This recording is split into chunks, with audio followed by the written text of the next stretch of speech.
한 병사가 사막의 수도사를 찾아가 내가 회개하면 하나님께서 받아주실까요?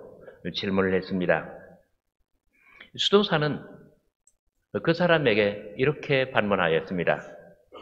친구여, 자네는 옷이 조금 손상되면 어떻게 하나요?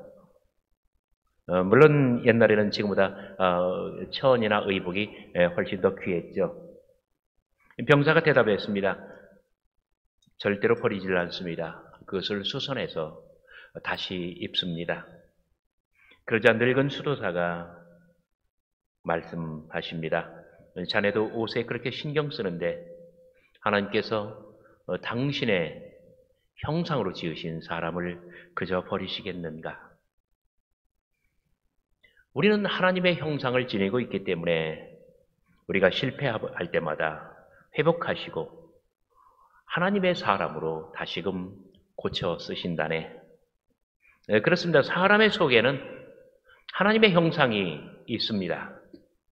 사람이 옷을 수선하듯 하나님은 사람을 고쳐 쓰십니다. 우리 모두가 다 지금보다 더 나아질 수 있고 우리가 결코 완전하지 않을지인데 하나님께서는 우리를 조금씩 아니면 과격하게 더 많이 고쳐 당신의 뜻대로 사용하실 수 있는 것을 믿으시길 바랍니다. 예수님은 역사적으로 세례 요한을 따라 나섰다가 세례 요한에게 세례를 받으신 후에 어느 시점에서 세례 요한과 길을 달리하십니다. 그리고 당신만의 고유한 가르침과 독특한 사역으로 갈릴리에 나타나셨습니다. 당신의 방랑길에서 사람들을 치유하고 그들과 자유분방하게 먹고 마시며 천국의 문, 하나님의 나라를 열어가신 것입니다. 레위의 이야기, 세관에 앉아있던 레위의 이야기는 좀 독특해요. 우리가 빨리 읽으면 아무것도 모르지만은 저와 함께 읽어보면은 조금 정말 재미있어요. 하루는 예수님께서 가버나움에서 갈릴리 바닷가를 걷고 계셨습니다. 그리고 세관에 앉아있는 레위를 만나서 나를 따르라 하시니 레위가 예수님을 따랐습니다. 마가복음 2장 14절부터 16절까지 보시면 또 지나가시다가 알페오의 아들 레위가 세관에 앉아있는 것을 보시고 그에게 이르시되 나를 따르라 하시니 일어나 따르니라. 그의 집에 앉아 잡수실 때에 많은 세리와 죄인들이 예수와 그의 제자들과 함께 앉았으니 바리새인의 서기관들이 어찌하여 세리 및 죄인들과 함께 먹는가? 이렇게 물었다는 거예요.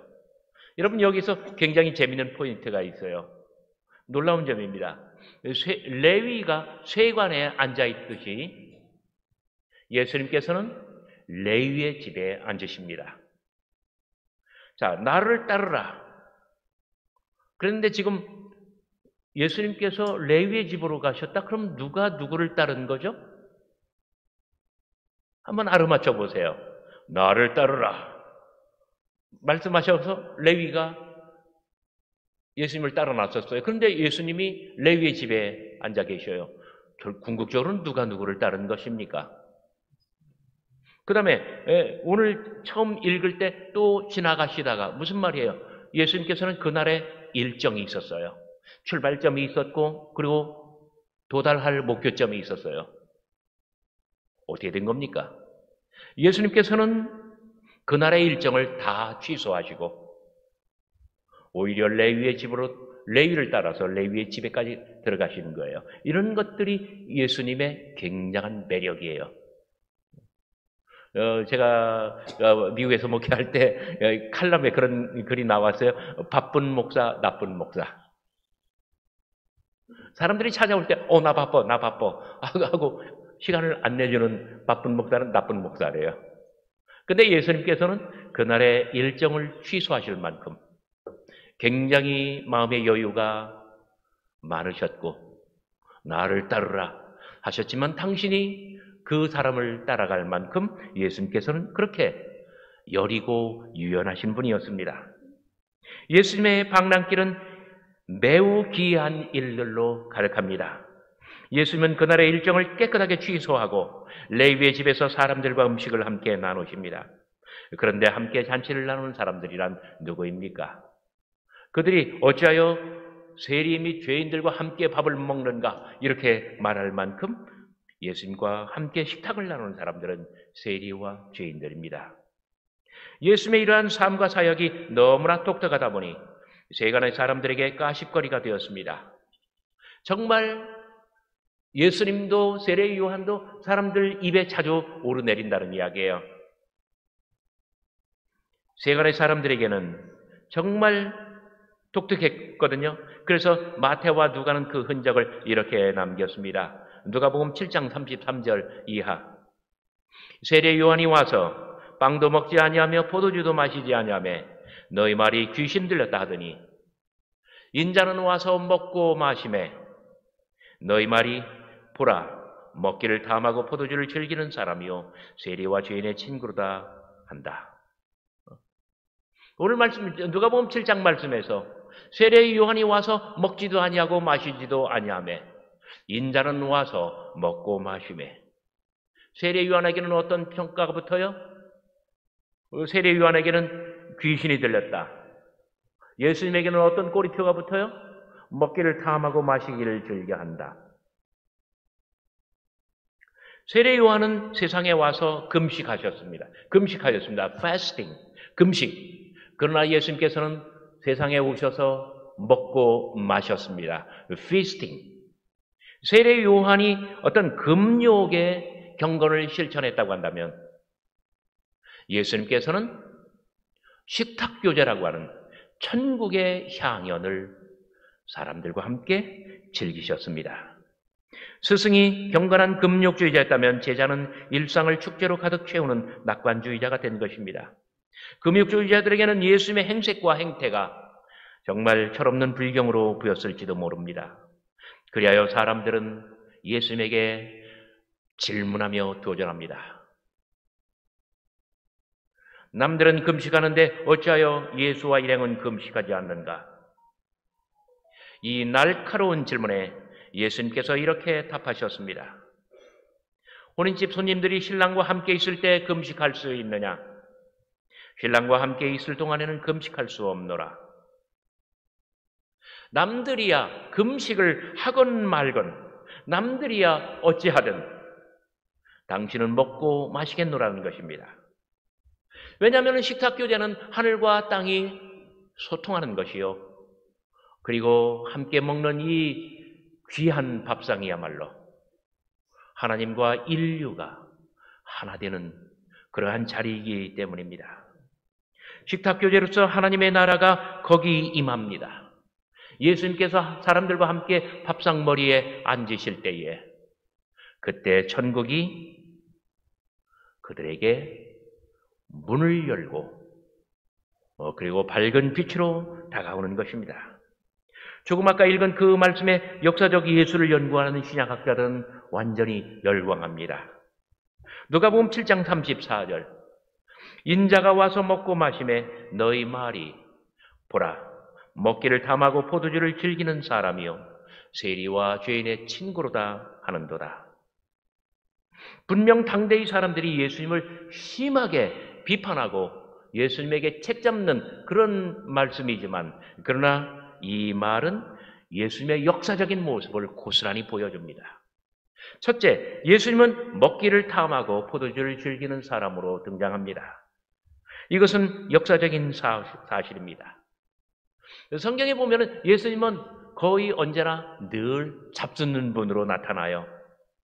그래서 이 식탁교제, 테이블 펠로우십의 교제가 마가복음, 마태복음, 누가복음, 요한복음에 굉장히 굵직한 하나의 문학적인 모티프를 형성하면서 아주 긴 강처럼 그렇게 흘러가고 있는 것입니다.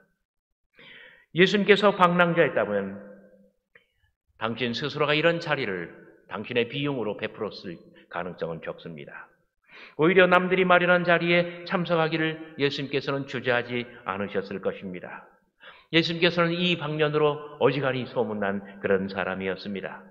먹고 마시는 곳마다 거기 있는 그런 자였고 몇 날 며칠 어느 시 어느 마을에 잔치가 있다 하면 을에 거기 나타나는 분. 저는 그런 상상을 한번 해봤어요.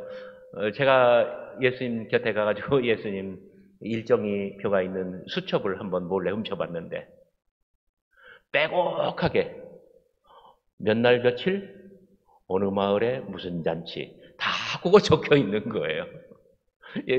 잔치가 있으면 을에 나타나시는 분. 하나님의 나라가 식탁에 임하는 것은 바로 이 식탁의 자리, 밥상머리에서 예수님께서 천국의 진리를 가르치셨기 때문입니다. 하나님의 나라가 식탁에 임하는 것은 바로 그 자리에 어김없이 예수님께서 앉아 계시고 바로 거기에서 틀림없이 천국의 가르치심이 설파되기 때문입니다.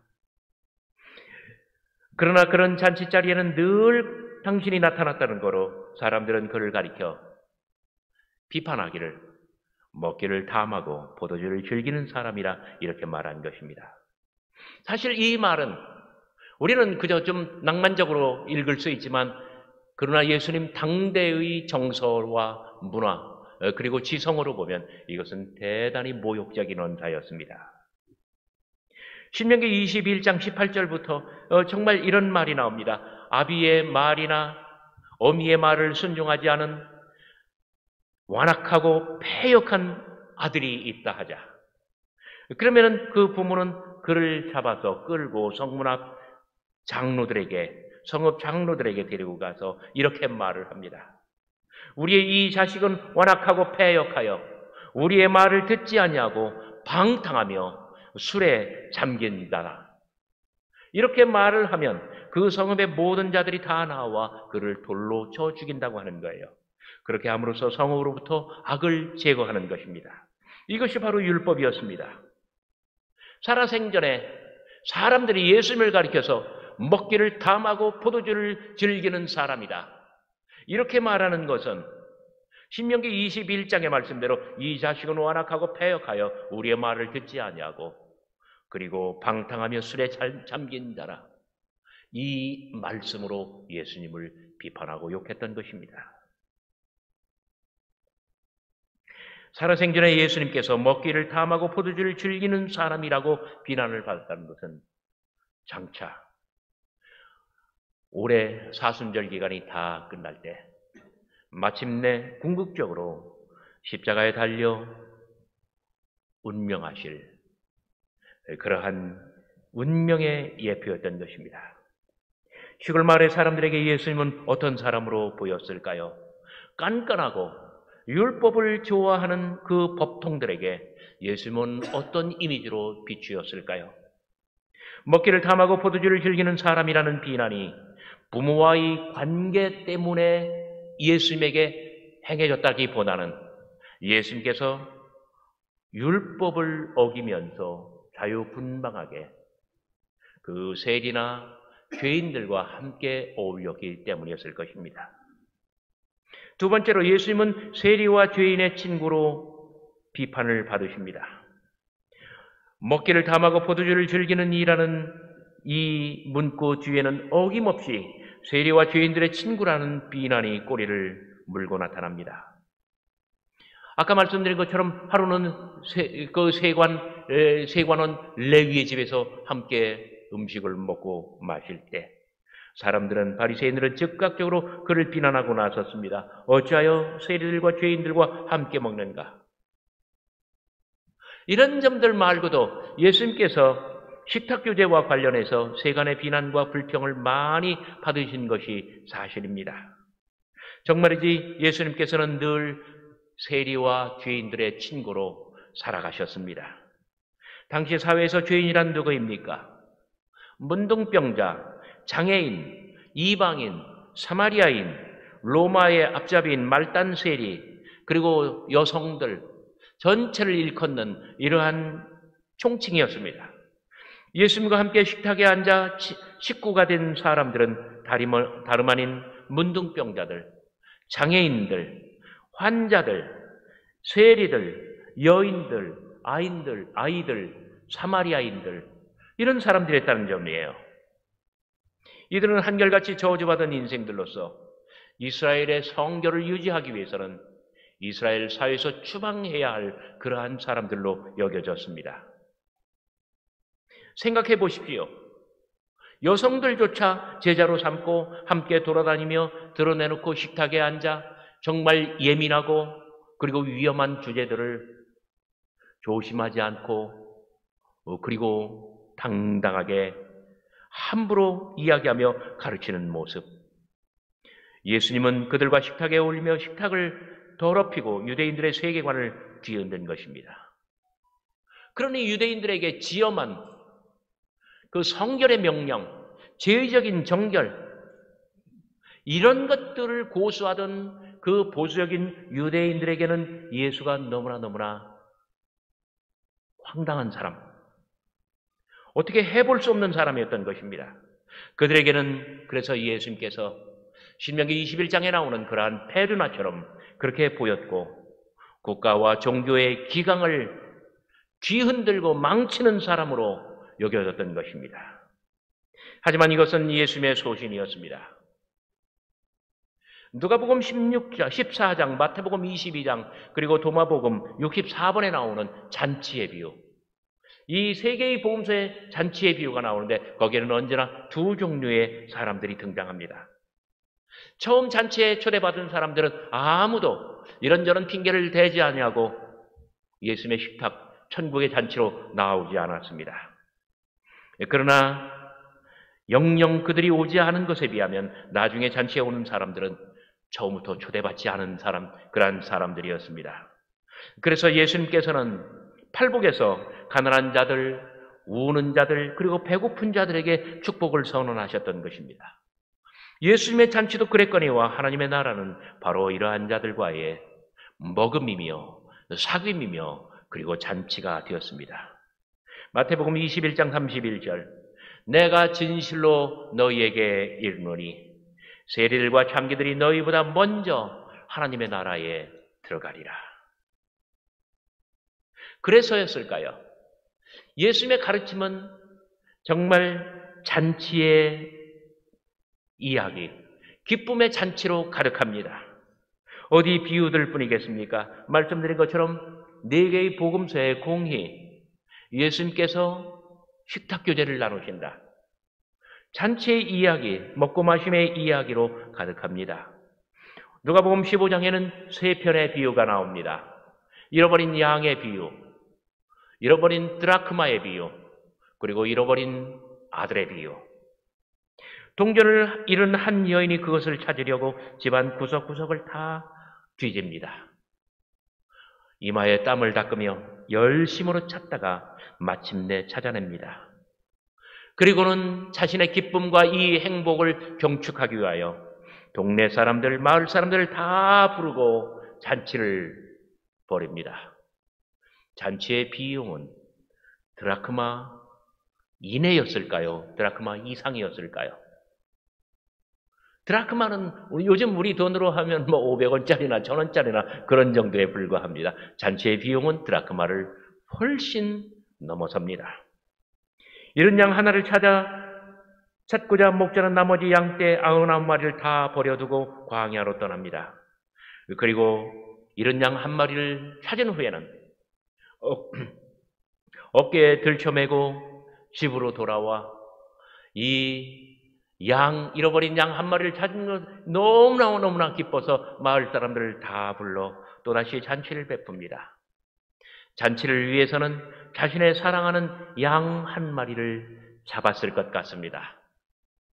어쩌면 지금 방금 찾아왔을 그 양이 되었을 수도 있습니다. 정말 예수님의 이 비유는 식탁교제가 사람들과 함께 먹고 마시고 천국의 잔치를 즐기는 이러한 모습들이 맹목적인 그러한 모습에 가까울 정도로 너무나 정말 당연합니다. 연노한 아버지는 자신의 허랑방탕한 아들의 귀환을 축하하여 잔치를 베풉니다. 이번에는 소를 잡습니다. 그런데 소 한 마리의 희생보다 더 큰 것은 말을 잘 듣던 그 큰 아들을 잃어버릴지도 모른다는 위험부담입니다. 예수님의 가르침은 이렇게 잔치로 가득합니다. 하나님의 나라는 흥겨운 잔치뿐입니다. 그 흥겨움과 잔치는 궁극적인 목적, 정말 모든 것을 희생하고 그러고도 함께 해야 할 그러한 목적과도 같아서 맹목적으로 보입니다. 제가 누가복음 13장에 이러한 세 편의 비유를 다 말했지만은 저의 해석이라기보다는 서구 유명한 신약학자들의 그러한 재미난 해석입니다. 오늘 우리가 읽은 잃은 양과 잃어버린 드라크마의 비유는 탕자의 비유와 함께 예수님께서 세리들, 죄인들과 함께 음식을 나눈다, 밥상머리를 함께 나누고 있다라고 사람들이 비판할 때, 그때 예수님께서 사람들에게 들려주신 비유라고 합니다. 이 비유는 예수님께서 왜 사람들과 함께 이 천국의 잔치 식사교제를 나누는가, 거기에 대한 대답이기도 합니다. 이 두 편의 비유는 절묘하게 짝을 이룹니다. 잃어버린 양의 비유, 잃어버린 드라크마의 비유, 정말 한 줄 한 줄 읽어보면 거의 모든 문구가 동등하게 나타납니다. 어떤 사람이 양을 한 마리 잃어버립니다. 어떤 여자가 잃어버린 드라크마 하나를 잃어버립니다. 그래서 한 남자와 한 여자가 쌍으로 나타나는데, 남자는 양을 잃어버리고 여자는 드라크마를 잃어버립니다. 그런데 그 주인공은 집요하게 찾도록 찾아 그 소중한 것을 마침내 찾아냅니다. 찾아내기까지 찾도록 찾아낸 즉 그 벗들과 이웃을 불러 모읍니다. 그리고 즐거운 잔치, 흥겨운 잔치를 벌입니다. 마침내 죄인을 찾으시는 하나님의 기쁨, 바로 이 사람들과 함께, 마을 사람들과 함께 잔치를 나누는 것은 하나님께서 마침내 죄인 하나를 찾아내셔서 그리고 그를 고쳐 쓰시는 하나님의 놀라운 기쁨을 보여주는 것입니다. 그래서 오늘의 이 두 편의 비유는 키워드가 즐기자, 즐거움, 그리고 기뻐하는 것, 기쁨입니다.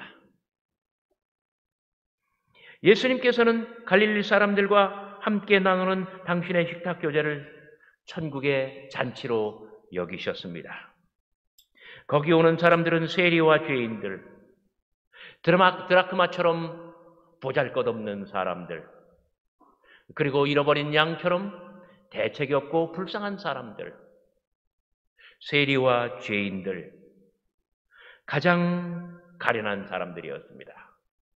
그러나 예수님께서는 그들을 품어 안으시고 그들에게 가장 소중한 천국의 은사, 하나님의 나라 그 잔치를 그들과 함께, 그 향연을 함께 나누십니다.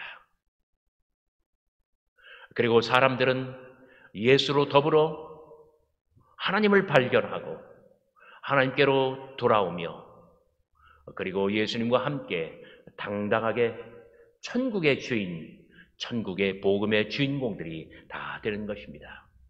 그리하여 복음서를 읽어보면 유대 사회의 지체가 높고 잘난 사람들보다는 예수님 주변의 그 가련한 사람들, 예수님에게 은혜를 체험한 사람들, 예수님에게 병고를 치유받은 사람들, 예수님과 함께 빵을 나누고 음식을 소비한 사람들, 이들 모두가 다 천국의 주인이 되고 그리고 복음의 주인공이 되었던 것입니다. 미국 연방정부의 우정국장을 지낸 에이머스 캔달은 자기가 속한 워싱턴 교회에 간증을 자청합니다. 그래서 담임 목사님이 에이머스 캔달을 강단으로 부르고 간증하라고 허락하였습니다. 캔달이 간단하게 자기의 이야기를 들려줍니다. 저는 정직하게 살고 이웃을 도우면 훌륭한 크리스찬이 된다고 믿었습니다. 교회는 싫어하는 사람이 있기 때문에 주일 예배를 자주 빠졌고, 그리고 교회의 친교회도 열심히 참석하지 않았습니다. 그러다가 저는 정말 이상한 사실 하나를 문득 깨닫게 되었습니다. 무슨 이야기냐면은, 어떠한 이유로든 말년이 불행해진 저의 친구들 가운데 12사람, 저희 친구들 가운데 말년이 불행해진 12사람 모두가 다 한결같이 저처럼 주일 예배와 교회 생활을 등한히 하였고, 그러면서도 선행을 베풀면, 착한 일을 하면 좋은 크리스찬이 된다고 믿었던 사람들입니다. 저는 너무나 오랜 세월 길을 잃은 양과도 같았습니다. 무리를 떠난 양은 아무리 똑똑해도, 아무리 잘난 척해도 결코 행복할 수가 없었습니다. 에이머스 캔달은 기독교인이라는 이름을 가지고 있었지만 70년 만에 회개하고 그리고 주님 품으로 돌아왔습니다. 사랑하는 교우 여러분, 우리가 주일 예배와 친교회에 함께하는 것은 마치 예수님께서 당신 주변의 그 소중한 사람들을 당신의 밥상머리로 부르시고 함께 천국의 잔치를 나누며, 그리고 그 안에서 함께 성장하고 함께 성숙해가는 그 놀라운 기회가 되는 것을 잊지 마시고, 그리고 열심히 주일 예배와 친교회 함께 하시는 여러분들 다 되시기를 주님의 이름으로 소원합니다.